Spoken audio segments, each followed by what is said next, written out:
Alright, you all know Undertale by now, and if you don't, I don't know, man, just Google it or something. Anyway, Undertale is a story about a kid who falls in a mountain and meets a fancy goat lady.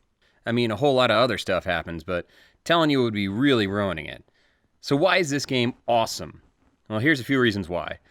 Number one, De-troping the tropes.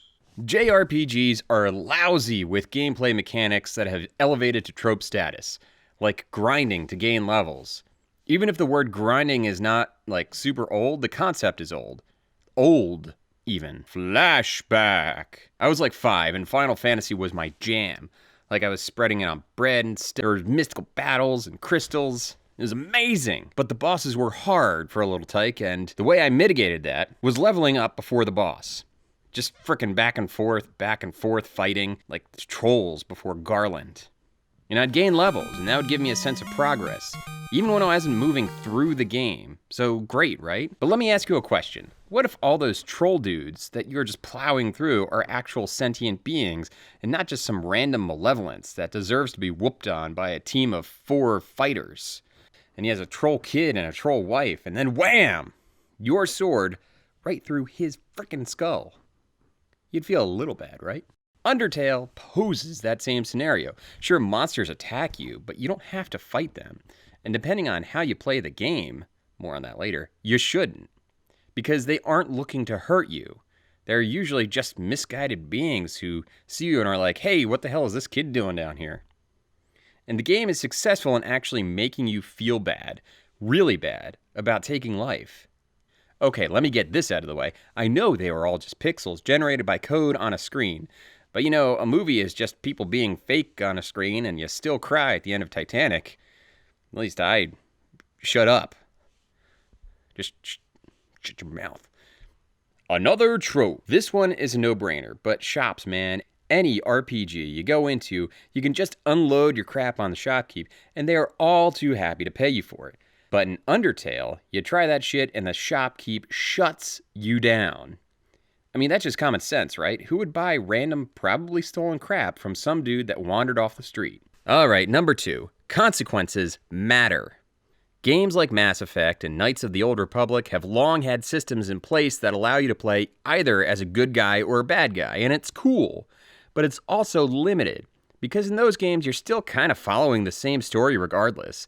Just some people are more pissed off at you at times, and your companions change and all that.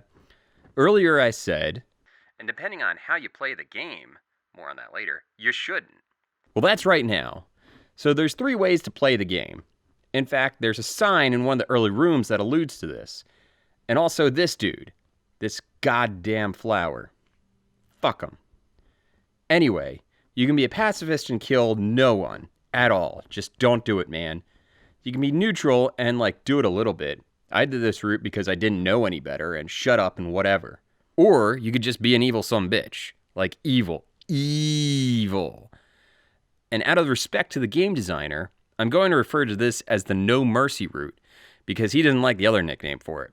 And the way you go about either the pacifist route or the No Mercy changes the entire tone and story of the game completely. No Mercy, as you can guess, is a bloodthirsty run through the game. It's so sadistic that the game saves the consequences. Even if you reset it, even if you delete the game and reinstall it, the consequences of No Mercy stain the game forevermore. And that shit is chilling. It is one of the few times that long-lasting consequences have ever really been enacted in a game. This isn't just, I just force choked some dudes my last playthrough, and I don't want to do that again.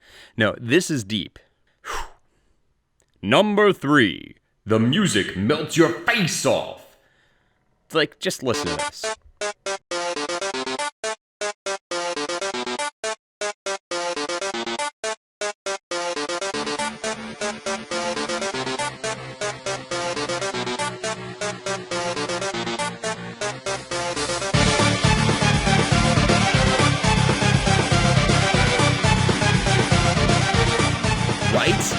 Right?